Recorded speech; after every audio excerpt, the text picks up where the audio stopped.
Hello, bonjour. Welcome to the Union Safety Net, le filet de sécurité syndicale, a union podcast for working people. I'm your host, Sébastien Bezeau, et oui, parfois en français aussi. This podcast is hosted by the Union of Safety and Justice Employees, le syndicat des employés de la sécurité et de la justice. Join us for an informative discussion every month about issues currently affecting working people.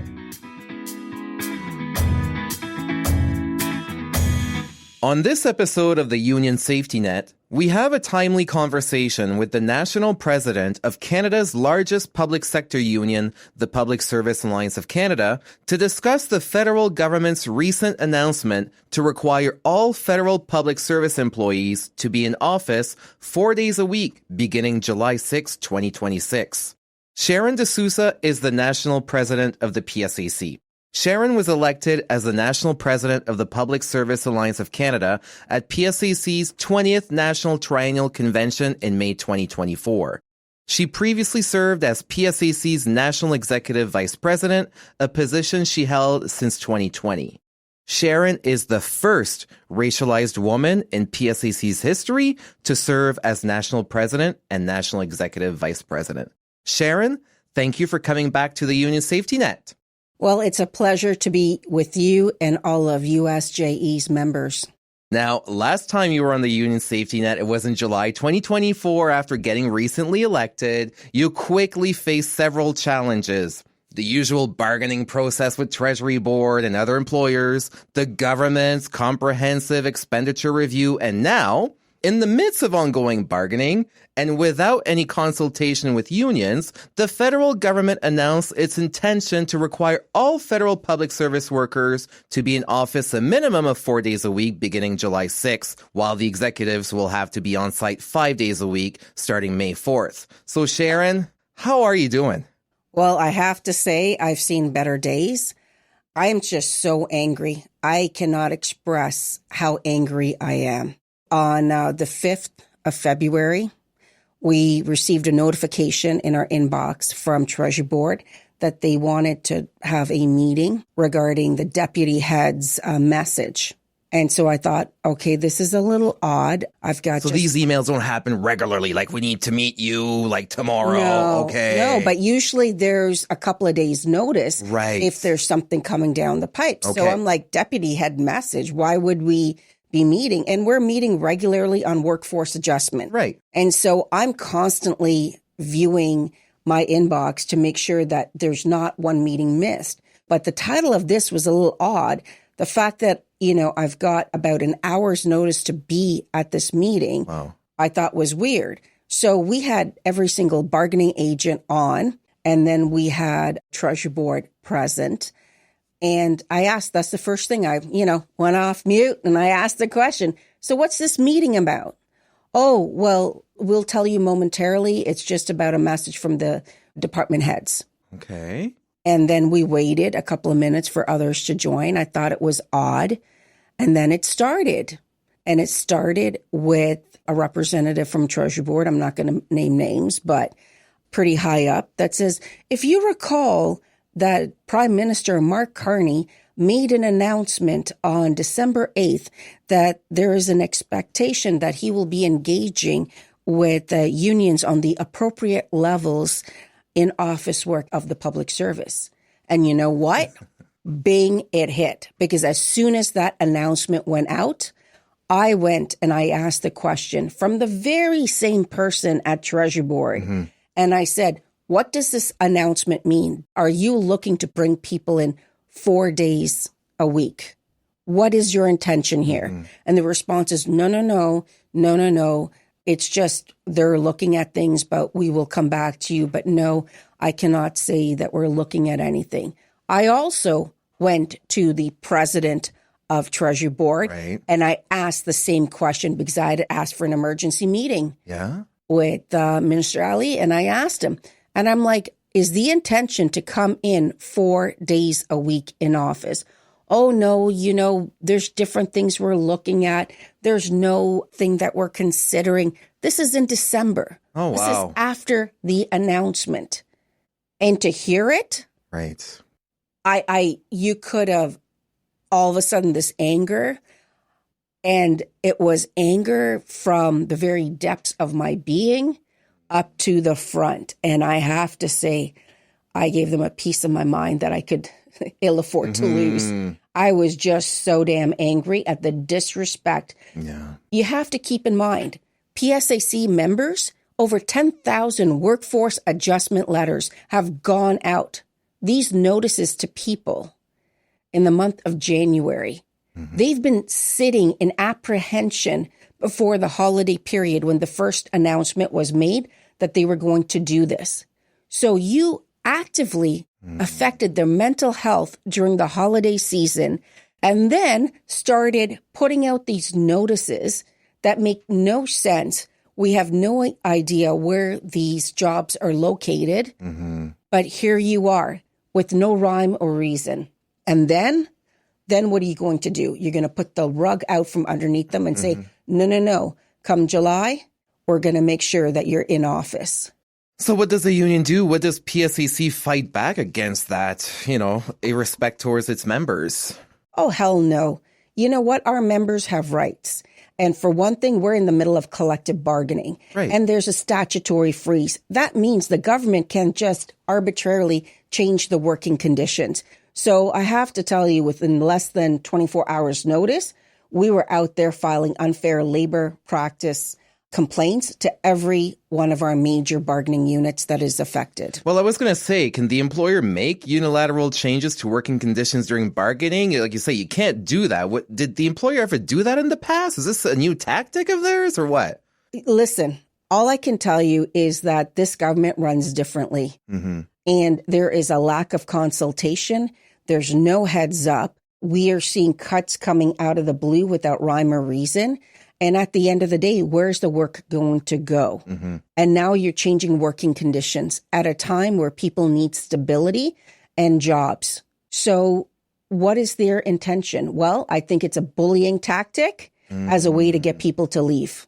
When the government makes decisions, sometimes you think it's about the economy. So you would think, is this beneficial to Canadian taxpayers, this move of forcing the public sector workers to go back to work in the office? Because I thought there were some reports saying people were more productive and we'd save money. So what's the benefit for Canadian taxpayers with this policy shift? Well, all I can say to you is this. It's a lot of smoke and mirrors that the government is doing. And the reason why I'm saying this is that we know that in their own registry, their building registry, there's about 1,000 office buildings that are in poor condition that should have been decommissioned. Oh, wow. And so the sheer cost, keep in mind, there's an announcement in 2024 that they were going to cut the number of buildings that they had by 50%. Oof. Remember that? That's a big number. That's a very big number. So how much money do you think it's going to cost them to go ahead and modernize and get rid of all the pests? We're talking about like mice, bed bugs, place du portage is an example. Yes, we've heard the horror stories. Oh, bed bugs. 4 cases in 8 months. There's something wrong with that, let alone the actual building structure itself. So that means you're going to waste taxpayers' money into refitting these buildings. And walking into a building that has a for sale sign on. That's interesting. That's a nice visual for our Canadian taxpayers. So Sharon, let's go back a bit though.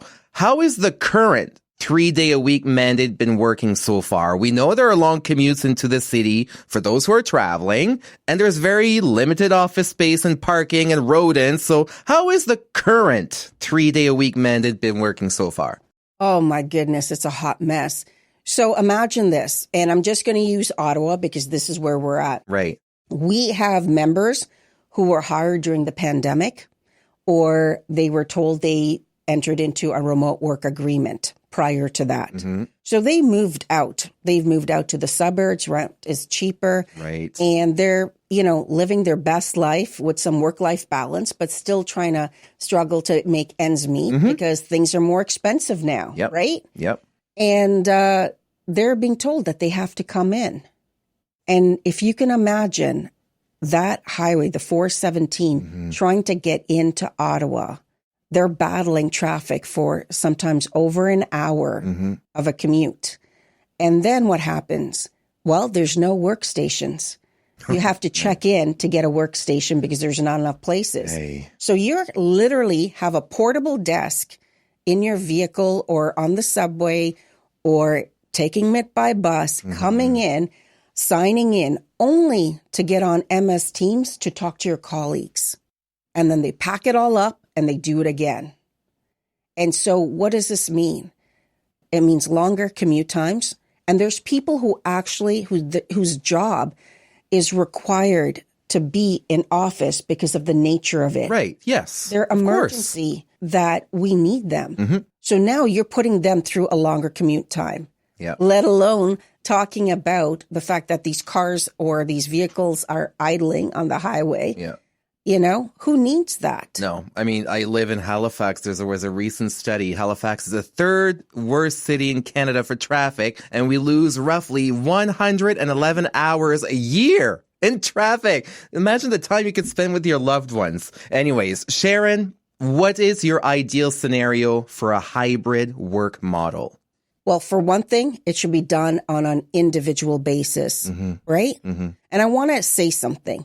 This is not about duty to accommodate. Duty to accommodate is something that the employer needs to do. They're mandated by law. So I want to parking lot that because the two are very different. Correct. This is about remote work.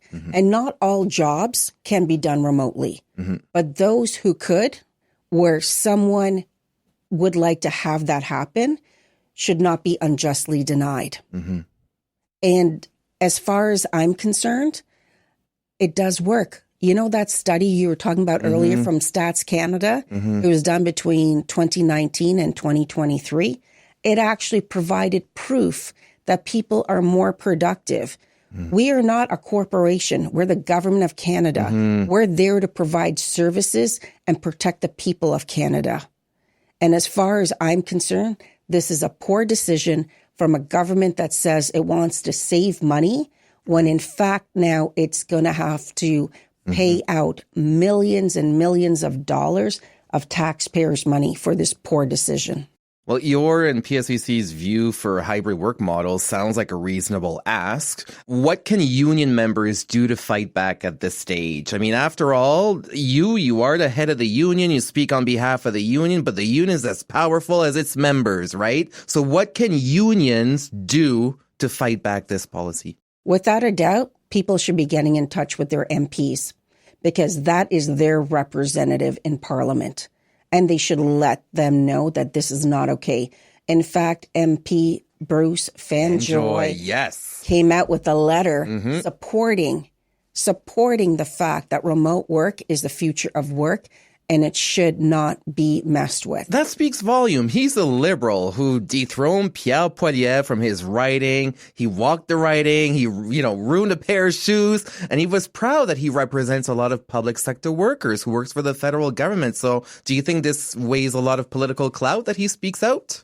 I think it does. At the end of the day, why did the constituents get rid of Pierre Poilievre? Because he did not take their interest to heart. And that's the power that every single person has.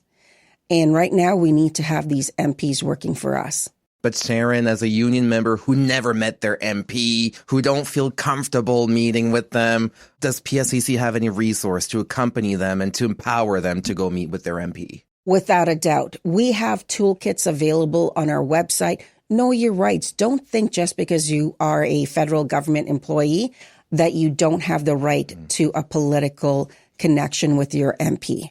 And so we have toolkits, we do trainings, we have a regional office as well, and we will support you every step of the way. Sharon, do you have any final words for the listeners of the Union Safety Net who tuned in today to our episode?